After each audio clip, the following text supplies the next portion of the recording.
प्यारे सभी विद्यार्थियों को सुप्रभातम। कैसे हैं आप लोग? आप सभी का अपने ऑनलाइन क्लासेज में आपका हार्दिक स्वागत है। चैप्टर नंबर 11 अपना चल रहा है अभी, किरण प्रकाश की। ठीक है, धीरे धीरे अपन आगे इसमें बढ़ रहे हैं। काफ़ी महत्वपूर्ण अपने पास चैप्टर है, इसलिए आप इसको बड़े ध्यान से पढ़ें, प्रत्येक टॉपिक को क्लियर करें, जिससे कि आगे वाले टॉपिकों में भी आपकी कोई प्रॉब्लम क्रिएट ना हो। ठीक है, तो कल दर्पण से प्रतिबिंब निर्माण की अपन ने जानकारी ली थी, उनके बारे में कैसे बनते हैं, कहाँ बिंब की स्थिति होती है तो कहाँ प्रतिबिंब बनता है, इन सब के बारे में अपन ने कल पढ़ा था। ठीक है, आज अपन नया टॉपिक स्टार्ट करते हैं, दर्पण सूत्र। ये भी काफी महत्वपूर्ण है। नेक्स्ट है दर्पण सूत्र।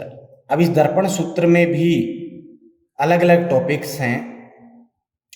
फर्स्ट है दर्पणों की फोकस दूरी। दर्पणों मीन्स अवतल व उत्तल दोनों के लिए एक ही होगी फोकस दूरी। और इसके आधार पर न्यूमेरिकल क्वेश्चन भी पूछा जाता है, या फिर ये अकेला एक छोटा शॉर्ट टाइप रिलेशन के क्वेश्चन में भी पूछा जाता है। तो फोकस दूरी निकालने के लिए अपन कोई सा भी दर्पण ले सकते हैं, उत्तल या अवतल। अवतल थोड़ा सा इजी है अपने लिए, तो अवतल दर्पण की कल्पना करते हैं। माना कि ये एक अवतल दर्पण है,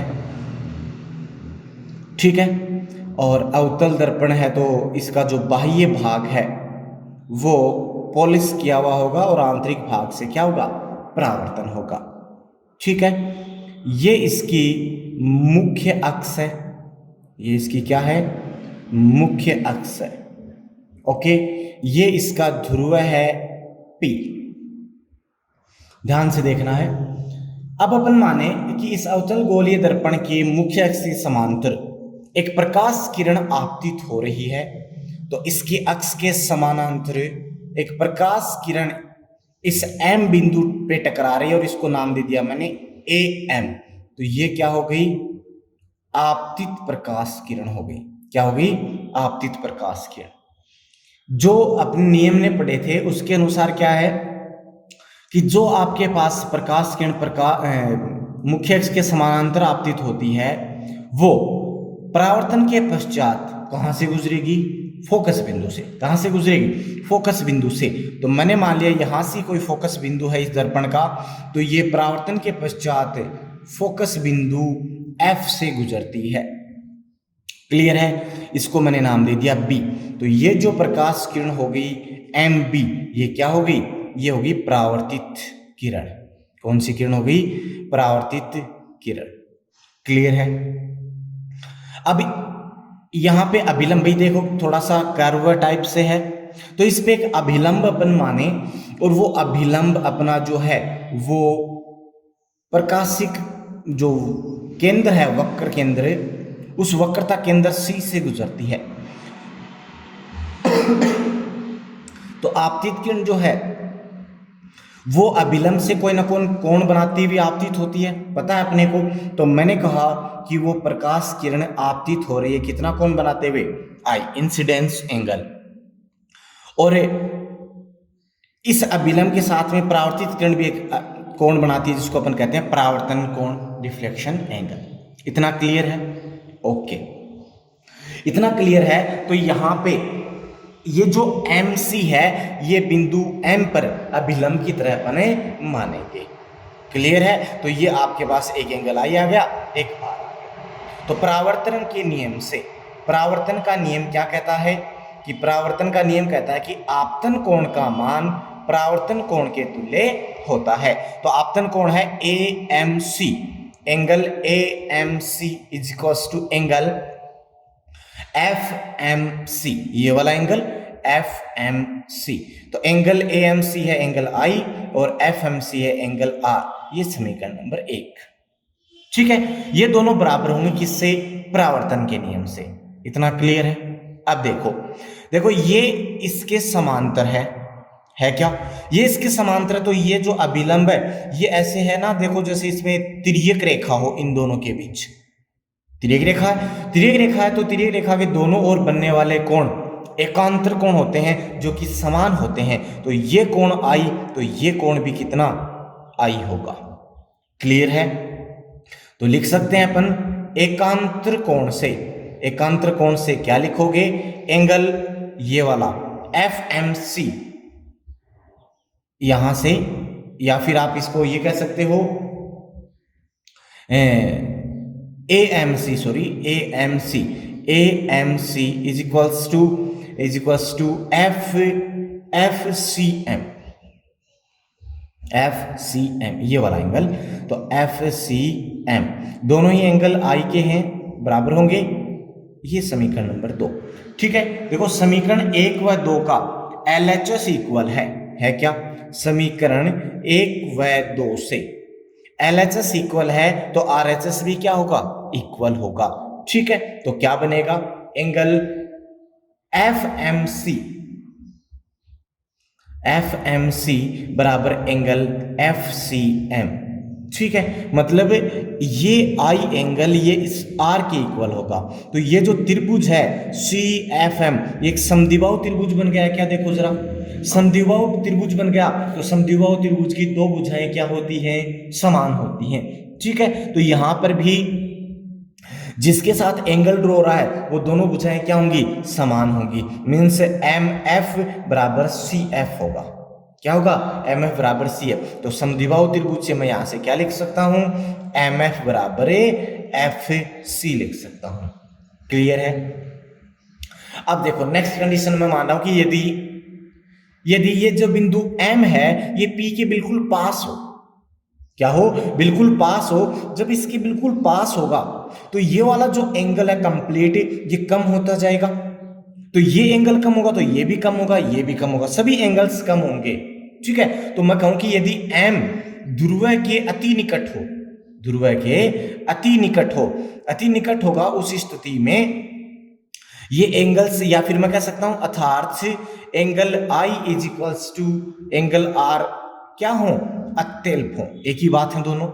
तो जब ये अति निकट होगा तो ये जो MP है ये MP बहुत छोटा होगा, और जब कोई वक्रीय भाग बहुत छोटा होता है तो उसको अपन क्या मानते हैं, सीधी रेखा मानते हैं। क्या मानते हैं, सीधी रेखा मानते हैं, पहली बात। दूसरी बात, जब ये इसके बहुत निकट होगा तो यहां पे ये वाली जो दूरी है, देखो MF बराबर FC, MF बराबर FC है क्या, ये MF और ये FC इक्वल है। तो उस कंडीशन में जब ये इसके निकट होगा तो मैं ये लिख सकता हूं, ये जी बिल्कुल निकट है तो MF बराबर PF। देखना जरा, ये इसके M बिल्कुल यहां पे है, एकदम निकट है। तो उस स्थिति में MF का जो मान है वो PF के लगभग बराबर होगा, और MF किसके इक्वल है, CF के। क्लियर है। तो ये तीनों आपस में क्या होंगे, बराबर।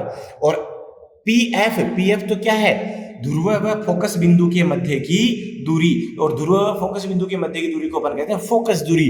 मींस वो किसके इक्वल होगी,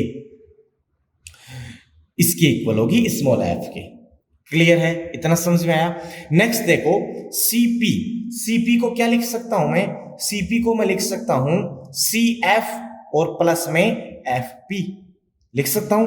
और CF और FP या PF तो दोनों आपस में बराबर हैं, तो ये 2FP हो गया क्या। तो CF बराबर है 2FP, और CF वक्रता केंद्र व ध्रुव के मध्य की दूरी को क्या कहते हैं, वक्रता त्रिज्या। मींस कैपिटल R बराबर 2 इंटू FP किसके इक्वल है, PF स्मॉल f के। तो स्मॉल f बराबर क्या बन गया, कैपिटल R अपॉन 2। तो ये होता है दर्पण की फोकस दूरी। तो क्या मिला यहां से, कह सकते हैं कि गोलीय दर्पण की जो फोकस दूरी है वो उसकी वक्रता त्रिज्या की आधी होती है। क्या होती है, वक्रता त्रिज्या की आधी होती है। ठीक है, और ये जो दूरी है ये अवतल दर्पण के लिए भी लागू होता है और उत्तल दर्पण के लिए, दोनों दर्पणों के लिए यही सूत्र काम में लिया जाता है। तो ये फॉर्मूला बहुत इंपॉर्टेंट है, ये शॉर्ट में भी पूछ ले सकते हैं या फिर इस पे आधा नंबर 1 नंबर का छोटा न्यूमेरिकल क्वेश्चन भी आ जाता है। क्लियर है? तो आप इसको ध्यान से पढ़ें। नेक्स्ट अपना है दर्पण समीकरण। ये भी छोटा क्वेश्चन के लिए काफी इंपॉर्टेंट है और वैसे भी अपने पास आगे बहुत काम आएगा। ठीक है, तो नेक्स्ट होगा इसी में दर्पण सूत्र में है ये दर्पण समीकरण, और इसको केवल दर्पण सूत्र भी कहते हैं। ठीक है, इसके लिए पुनः अपने क्या मानेंगे, अवतल दर्पण की कल्पना करेंगे, सॉरी अवतल दर्पण को लेंगे। ये एक अवतल दर्पण है, लिया अपन ने। ठीक है, बाह्य भाग इसका क्या होगा, पॉलिश किया हुआ होगा। ये अवतल दर्पण हो गया, और ये इसकी मुख्य अक्ष हो गई, ये ध्रुव हो गया P। तो मैंने माना कि यहां पर इसका वक्रता केंद्र यहां पे है, सपोज दैट C, और अनंत व वक्रता के केंद्र के बीच में एक बिंब रखा हुआ है। क्या रखा हुआ है, बिंब रखा हुआ है। बिंब का नाम है AB। क्लियर है, एक बिंब AB रखा हुआ है। तो अपने को पता होना चाहिए, जब अपने दर्पण से प्रतिबिंब निर्माण पढ़े थे उसमें पढ़ा था कि जब वक्रता केंद्र और अनंत के मध्य बिंब रखा होता है तो प्रतिबिंब वक्रता केंद्र व फोकस बिंदु के मध्य बनता है। इतना आपको याद है तो आप डायरेक्ट बना सकते हैं। क्लियर है? तो यहां कम से कम 2 प्रकाश किरणें चाहिए, यहां पे अपन 3 लेंगे। एक तो जाएगी मुख्य अक्ष के समांतर। कहां से जाएगी, मुख्य अक्ष के समांतर, जो कि परावर्तन के पश्चात कहां से गुजरती है, कहां से गुजरेगी, वो गुजरेगी फोकस बिंदु से।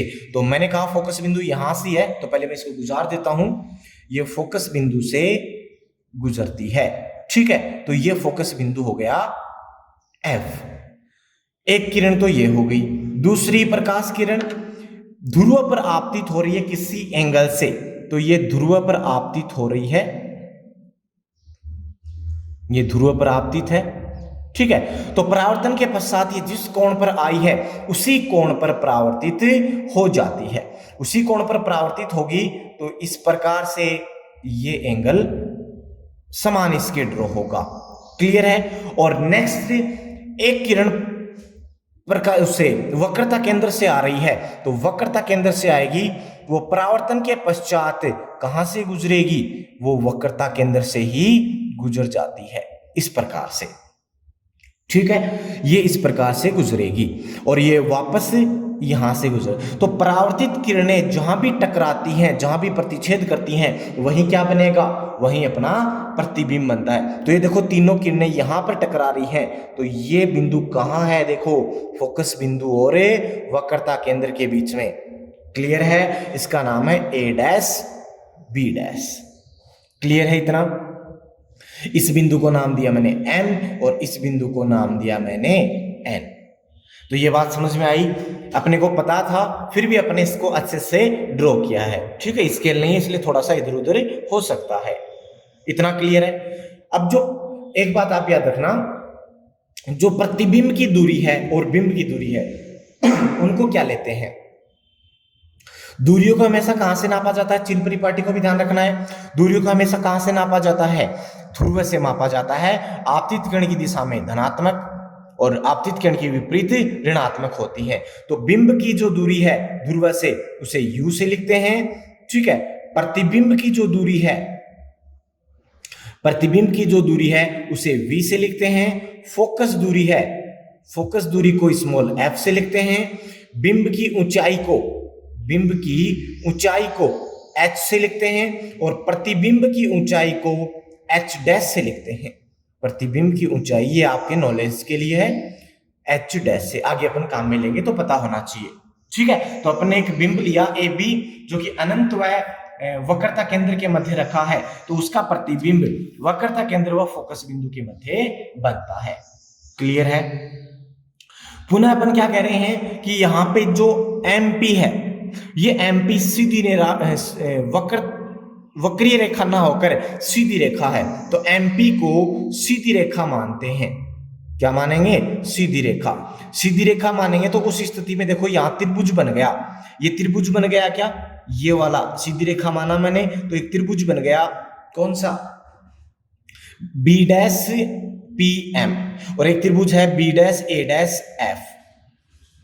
ठीक है, तो यहां से दो त्रिभुज होंगे समरूप। समरूप कौन से त्रिभुज होते हैं? जिनकी भुजाओं का अनुपात समान होता है, वो त्रिभुज क्या कहलाते हैं? समरूप। तो यहां से देखना, मैं दो त्रिभुज लिख रहा हूं, ए डैश बी डैश एफ, वह त्रिभुज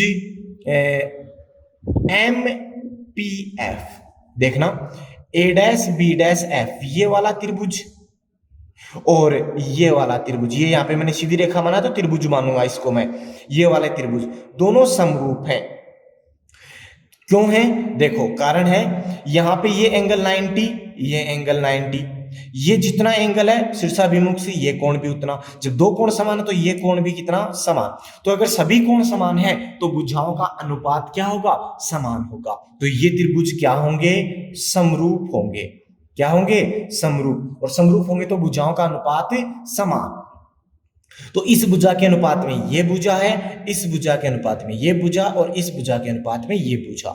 क्लियर है? देखना मैं लिख रहा हूं, तो ए डैश बी डैश इसके अनुपात में होगी एम पी, एम पी बराबर A dash F, A dash F के अनुपात में होगी एफ पी, एफ पी। ठीक है, ये अनुपात। और देखो एम पी जितना है उतना ही कितना है? ए बी, बिल्कुल समानांतर है। तो चूंकि एम पी बराबर किसके है? ए बी के, तो मैं इसको रिप्लेस कर सकता हूं। तो A dash B dash upon A B बराबर होगा A dash F upon F P. एक समीकरण तो ये मिली आपको। क्लियर है? नेक्स्ट है दूसरे त्रिभुज और ले रहे हैं अपन, त्रिभुज ए बी पी। देखो ए बी पी है क्या? ये 90, ठीक है, और ये वाला एंगल आपतन कोण, इसी के समरूप होगा A dash B dash P, त्रिभुज ए डैश बी डैश पी। कैसे? ये 90 और जितना ये एंगल है उतना ही ये एंगल, तो ये एंगल तो बराबर होगा ही। तो दोनों फिर से क्या होंगे? समरूप होंगे।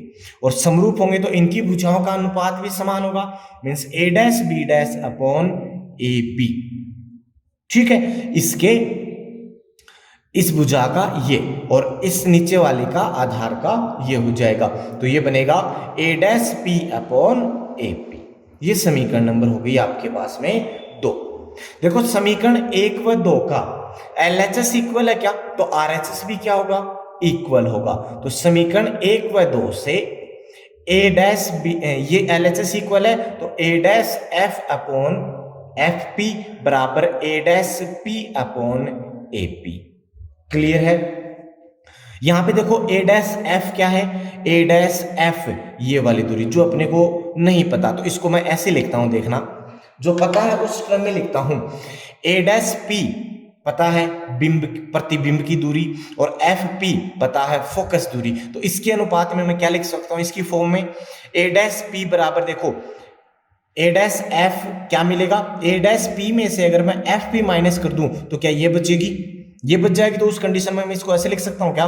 ए dash P minus F P upon F P is equals to A dash P upon A P. ये सभी अपने को समीकरण मिली, और इसमें जितने भी टर्म्स हैं उन टर्म्स को अपने किस में लिखें? उन टर्म्स को अपन चिन्ह परिपाटी के रूप में, मानों के रूप में लिखें। तो चिन्ह परिपाटी से देखो सबसे पहले ए dash P, A dash P क्या है? ए डैश पी देखो क्या है? ये वाली दूरी है, प्रतिबिंब की दूरी। ध्रुव से मापेंगे तो इधर जाएंगे, प्रकाश किरण इधर आ रही है तो ये माइनस होगी, और प्रतिबिंब की दूरी को v से लिखते हैं तो माइनस v। क्लियर है? नेक्स्ट है एफ पी। देखो एफ पी क्या है? फोकस बिंदु है, ध्रुव के बीच की दूरी फोकस दूरी, और ये भी ध्रुव से मापी जाती है। तो इधर जाएंगे तो ये भी कैसे आएगी? Minus F. क्लियर है? नेक्स्ट ए पी, तो ए पी क्या हो जाएगी? ए पी बिंब की दूरी को लिखते हैं u से लिखेंगे तो ये भी इधर मापेंगे, पुनः ये भी क्या आएगी? Minus u। क्लियर है? तो सभी को अपन ने मान में रखा, तो देखो क्या बनता है, इस समीकरण में रखो इसको। तो A dash P minus V, फिर माइनस और F P minus F upon minus F is equals to A dash P minus V upon minus U. Clear है? रख दिए मान सारे, रख दिए तो अब इसको सोल्व कर लेते हैं। सोल्व करेंगे तो देखो माइनस माइनस प्लस हो गया, ये माइनस से माइनस कैंसिल आउट हो गया, minus V plus F upon minus F is equals to V upon U. Divide कर दो इसको तो ये बनेगा v अपॉन एफ और minus one is equals to v upon U. Clear है? तो v upon F is equals to v upon U plus one. Okay, पूरी समीकरण में v का भाग देने पर, v का भाग देने पर, v का भाग दोगे तो देखो यहां से v का भाग दिया तो कैंसिल आउट हो गया, one upon F is equals to, यहां बी का भाग दिया तो वन अपॉन यू प्लस यहां बी का भाग दिया तो वन अपॉन वी, और ये आपको रिजल्ट मिलता है one upon F is equals to one upon U plus one upon V. और यही क्या कहलाता है? इसी समीकरण को दर्पण सूत्र या दर्पण समीकरण कहते हैं। दर्पण समीकरण या फिर दर्पण सूत्र कहते हैं। तो आप इसको याद कर लें, आगे काम आएगा। क्लियर है? ये तो हो गया आपका दर्पण सूत्र, एक हो गया फोकस दूरी। एक छोटा सा टॉपिक और है इसमें, रेखीय आवर्धन। क्या है? रेखीय आवर्धन, मैग्निफिकेशन, लीनियर मैग्निफिकेशन। क्या होता है?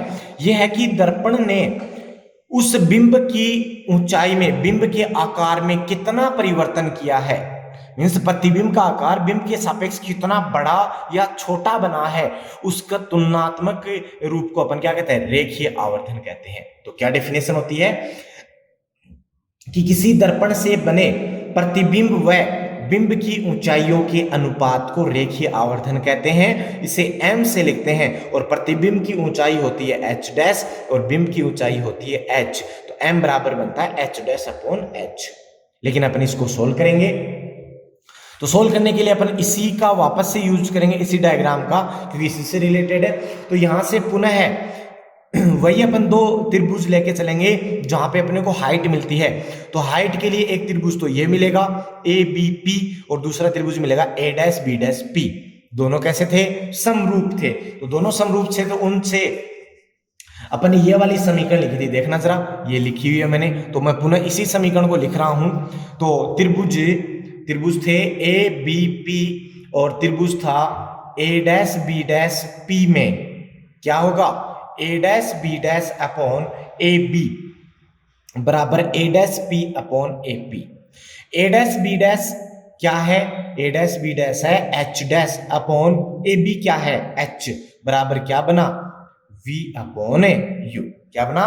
वी अपॉन यू, क्योंकि ए डैश पी है बिंब प्रतिबिंब की दूरी, ए पी बिंब की दूरी। क्लियर है? लेकिन अपने को चिन्ह परिपाटी में सहित लिखना है। तो चिन्ह परिपाटी से क्या बनेगा? एच डैश देखो नीचे बना है, चिन्ह परिपाटी कर रही थी कि एक्सिस के नीचे अगर जो दूरियां होंगी वो ऋणात्मक, ऊपर होंगी वो धनात्मक। ठीक है?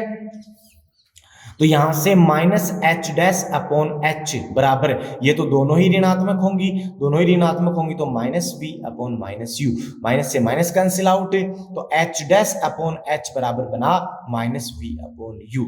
ये मान आप इस समीकरण में रखें तो m बराबर क्या बचेगा? Minus V upon U. और यही क्या होता है? रेखीय आवर्धन होता है। अर्थात प्रतिबिंब की दूरी व बिंब की दूरी के अनुपात का ऋणात्मक मान किसके तुल्य होगा? रेखीय आवर्धन के तुल्य होगा। ठीक है? इनको अपन अन्य रूपों में भी लिख सकते हैं। तो अन्य रूपों में लिखेंगे तो देखो, अन्य रूप में यहां से देखो ये समीकरण v अपॉन यू की है क्या? और v अपॉन यू की समीकरण है तो v अपॉन यू बराबर ये होता है क्या? होता है ये। तो ये होता है तो इसका आप इसको लिख सकते हैं। यहां से मैं इसको नेगेटिव साइन हटाऊं तो यहां से क्या बनता है देखना, v अपॉन यू बराबर v minus F upon F, ऐसे लिख सकते हो आप इसको। ये लिख सकते हो तो मैं इसकी जगह ये लिख सकता हूं, लिखा तो मैंने m बराबर बना माइनस का v minus F upon F. Clear है? माइनस को फिर से अंदर मल्टीप्लाई किया तो m बराबर बनेगा f minus V upon F. तो ये फोकस दूरी और प्रतिबिंब की दूरी के पदों में है। ठीक है? दूसरा फोकस दूरी व बिंब की दूरी के पदों में, मीन्स u व f में। ठीक है, तो यहां से ही आप इसको सोल्व कर सकते हैं, या फिर आप यहां से वैल्यू फाइंड आउट कर सकते हैं। क्लियर है, या फिर आप यहां से वैल्यू फाइंड आउट कर सकते हैं। ठीक है, क्योंकि अपने को किस में चाहिए, ये v अपॉन यू में चाहिए, तो आप इससे इजीली आप इसको निकाल सकते हो। कैसे, मैं यहां से देखो इसको क्या करूं, समीकरण थी 1 अपॉन एफ बराबर 1 upon U plus 1 upon we.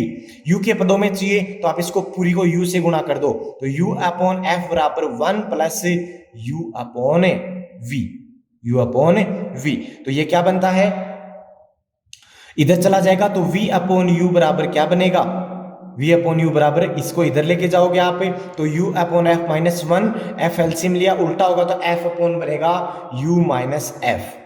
ठीक है, v अपॉन यू का मान ये, तो मैंने रखा m बराबर minus F upon you minus F, minus को मल्टीप्लाई कर दिया तो m बराबर क्या बनेगा, f upon F minus you, ये बनता है। तो ये इन पदों में है और ये इन पदों में है। क्लियर है, तो ये आपके दर्पण सूत्र कंप्लीट हो गए, जिसमें आपने फोकस दूरी पढ़ा, दर्पण समीकरण पढ़ा या दर्पण सूत्र पढ़ा, और इसमें रेखीय आवर्धन, ये आगे न्यूमेरिकल से भी काम आएंगे, आगे डेरिवेशन से भी काम आएंगे। क्लियर है, तो आज के लिए इतना ही, बाकी नेक्स्ट क्लास में तो आपको अच्छे से समझ में आ रहा है, सारी चीजें क्लियर हैं, वीडियो पसंद आ रहा है तो आप इसे लाइक किया करें, व्यू करने के साथ साथ देखने के साथ आप इसे लाइक भी करें, नोट्सों को अपनी नोटबुक में नोट करें सभी को। क्लियर है, समझें, और जो भी डाउट्स है वो डाउट आप कमेंट बॉक्स में क्लियर कर सकते हैं। ओके स्टूडेंट्स, धन्यवाद।